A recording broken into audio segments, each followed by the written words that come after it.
All right. This was supposed to be a rematch, but I picked the wrong team. I'm still upset about it, man. Like, as of recording this, I was so mad. This was just not the right team for this match because of the ice and the traps, and I had a team specifically designed to take care of this, but this is the wrong team that I picked, and I just surrendered. Like, literally, there's nothing that well, there are things that I could have done, but it would have just been too much to make it work. Not enough actions, not enough time. I guess I could have spent some time breaking the traps, but it really wouldn't have been worth it. It would have just made it, even more difficult to get up there and get back. So this was chalked. Yeah. Ooh, yeah. Alright, so we're taking on Maximilian here in this match. Man, I'm still like really so cheesed about that. I'm so I'm actually upset about that previous match. It was and it's actually looking like it would have been a good match too, because I had just the team in store to actually make it work. I had this perfect Yunaka, and well, you saw the team. It was one of the teams that I used yesterday. I think I used it yesterday, if I'm not mistaken. I don't remember, but I had a team for it, and maybe we'll get to use it later on in the week, but it just didn't happen. It's like I'm still upset because what I needed to have done was to break both of the ices, just to get on one of the traps and then get going. Or if I brought the other team, I would have just killed Fjorm. Remember when Bravimon's refine was just the most insane thing in the world? Like, that was actually a nuts refine at the time, refine and remix. And he is like literally, he's nowhere in the meta, like nowhere at all. I wonder if he's like still usable at this point. But into the surf. Anyways, I was really just mad about that. I'm still upset. What now? Good morning. But yeah, this one's just Yunaka. Yunaka's gonna do her stuff here, and yeah, we'll get out of it. I'm trying to move on from that, but it just happened, and I did spend some time trying to figure it out, but the traps and the ice, it just wasn't gonna happen. So Get lost. Anyways, SD. Okay. Alright, so SDS erosion season. Erosion is bonus, and this is the most that I've had to think about team selection for any SD season to this point. There is just so much going on because of erosion season. And the fact that not only do you get feud, but you also get you get fire sweep as well when you're attacking. So is it full fire? It's conditional fire sweep. I don't remember the exact conditions. I'll have to go back and check. But with the combination of how highly mobile the ranged units are, pretty much for SDS, every erosion season, you're just going to be running your ranged nukes. Just pick your four best ranged nukes and throw them out there. You are going to win some matches because it's free pickings. It's essentially just going to be a trade war, and whoever comes out on top of the trade war wins. That's basically what it's going to boil down to. Best units for trading it's definitely going to be Sakura and Yunaka. Those two are going to be a deadly combination on this map, which means they're going to be an automatic ban. So I would not have any expectations of being able to use any combination of Sakura. If there's a team that you're building for this SD season or for the upcoming SD season, erosion season, with Sakura included, you will not be able to use that team, because it is just too mobile. It's too much threat range. You're just not going to be able to use that team. You might as well pick another unit, figure out something else, or just use it as ban baits, because that's also an option. But I was playing with just a few combinations of what you could possibly do with Sakura, and my god, it is absolutely disgusting. There's just, it makes you remember just how good the range units in the game actually are. There are a few competent range nukes in the game that actually do a ton of damage when they don't have to attack into saves. So yeah, Sakura insta ban for this upcoming SD season. You don't have to, because you don't have to worry about the snakes since it's erosion, unless they're the last unit and you just can't kill them, but that's highly unlikely because then zero movement, you can just move around them. It's pretty easy to maneuver, unless they have the Celica ring, which is probably what I'm going to do. I'm going to give one of the snakes the Celica ring just so that they can be a nuisance in those final turns. Probably red Neathauger because sabotage. But yeah, I definitely think this SDS season with erosion is going to be super toxic.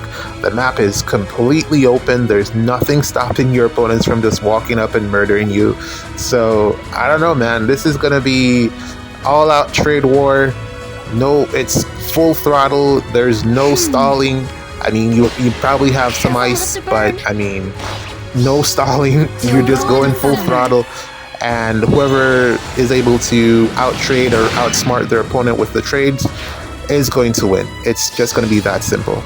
Agreed. That's probably, it'll be the quickest SDS season. You won't have to spend a lot of time in your matches because you can lose on turn one, like straight up.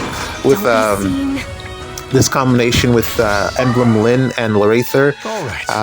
Emblem Lyn in general on this map, if she can get over there to the side where your spawn is, you're going to lose a unit, and then depending on who that unit is, you've probably already lost the game. So yeah, it's so Lyn is an automatic ban, Sakura is an automatic ban. Anything with Yunaka, I would probably ban it as well. So probably you want to space out those 3 units, Yunaka, Sakura, and Lyn. Have them on 3 different teams to make it a little bit more challenging for your opponents to ban your teams. But GG's, man. Whatever. I'm mad. Alright, welcome to another day of Ether Raids. We're taking on a low-key team here, and we're gonna go... words! We're gonna go in with the Bridget team here. And yeah, it's pretty much just a shooting gallery.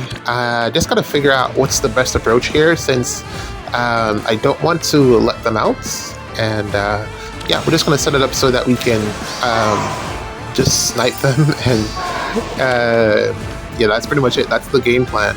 Probably gonna take a couple of turns to do this, since there is cancel control on Medius there. So gotta be a little bit careful with some of my Yunaka plays, or if I do make any. And then also the trap placements are a little bit curious. So that's like pretty much it. A lot of shield fighter, plus 10 units all around, plus 10 Fjorm here, ascended.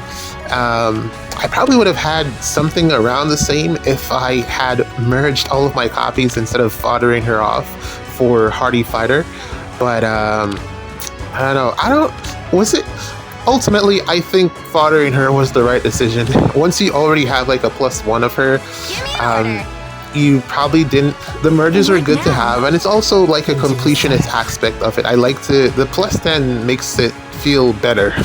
I don't know what that is, but it makes it feel good to just know that it's done. Because I'm like constantly thinking about getting the 8 other merges. I have like 1 in Spear, and I'm wondering if I should just merge it now, since Hardy Fighter isn't like the hot sauce that it always was. I guess it's good pre-fodder for like the shield fighter stuff.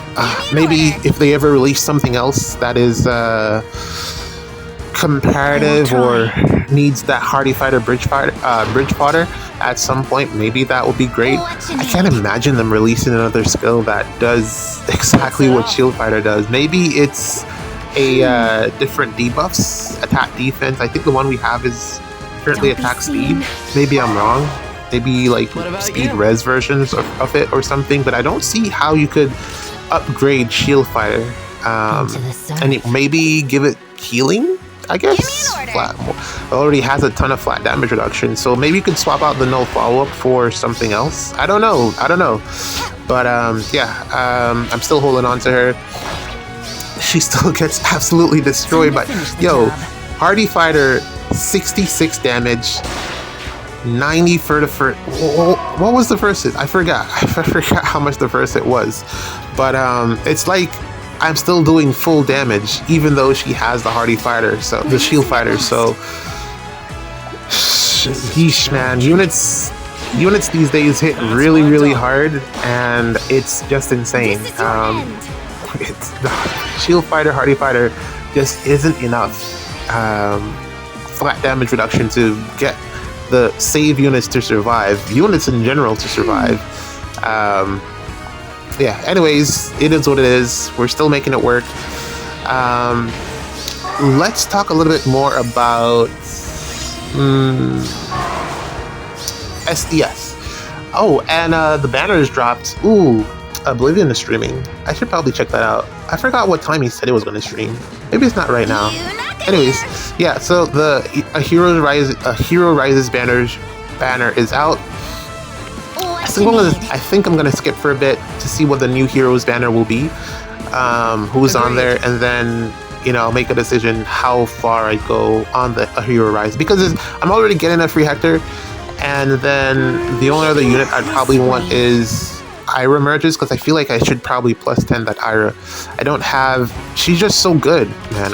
She probably will fall off eventually. When she starts dying in one hit, she'll probably fall off then. But currently, she's really good. So I'm wondering if I should try to +10 her, even though there's not a ton of value in terms of +10ing your mythics anymore, mythics and legendaries anymore. Well, not mythics, legendaries. But I feel like I should, just because I really like what she does. And I could probably then retire my OG Ira, and to just because I don't really use the OG Ira anymore. It's kind of sad, but I think that could be a goal of mine long term. And then outside of that, I don't really have any real desire to pull on the banner itself, the Hero Rises banner. Good units, but I just don't really. It's old fodder at this point, and it really would just be for merges. I don't really need it that much. But yeah, some of the duels. Yunaka's crazy, and it's also insane. I've seen a ton of really aggressive Yunaka plays. This is challenging. And some really invested Yunaka teams, and I'm just looking at them and I'm like, none of you are going to be able to use this team. Like, no matter how aggressive it is, no matter how well thought out the team construction is, it's going to get automatically banned in the next SDS. No one is going to let you play that, especially in erosion season. So I'm just looking at it like I don't even have to deal with this. It's never gonna matter. So if Yunaka is the captain, if Sakura is on the team, if Yunaka is on the team, it's probably gonna get automatically banned. Worse if she's the captain. So I'm seeing a lot of people in favor battles using Yunaka as their captain, and I'm just like, if this is your team going into SDS, you're not gonna be able to use it. So unless you're even if you stack all of your other teams, the Yunaka team is getting banned. So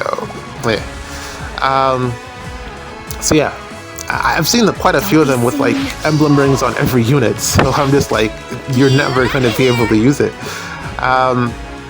I'm pretty much setting it up so that basically two of my teams are going to be automatic bans. One with Yunaka and the other one with Sakura. I'm still trying to figure out the Sakura team. She's definitely a skill issue type of unit. You need to know what you're doing to use Sakura correctly. She's not like a plug and play.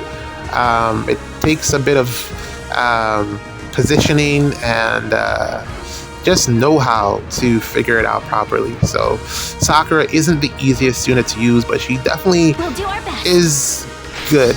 Not like, I don't have her as high as everyone else because I don't really value the ice that much, and don't be seen. Burp. The running away thing, the brutal tempest that she gives to everyone, isn't the craziest thing once you're able to chase down the opponent. If you have a team that can chase, let's say calves and stuff, maybe a save unit, I don't know, but however you do it, once you can chase down the Yunaka team, it's not the scariest thing in the world to deal with. So that's really how I look at it. But still, if I don't have to deal with it, then I'm probably going to ban it. So there's that. And then also Tree Man plus Lin. That's also an automatic ban, I feel like, because it's so... You can cover so much ground with that team on just the first turn. So, yeah, you might not want to deal with that. If Lin is the captain, automatically ban it. Like, don't deal with it. I would recommend that you don't deal with it. Lin has just too much range for... not a lot of units can even tank her as well. So, yeah, if Lin is the captain, definitely ban. And Lin and Yunaka, just ban those teams.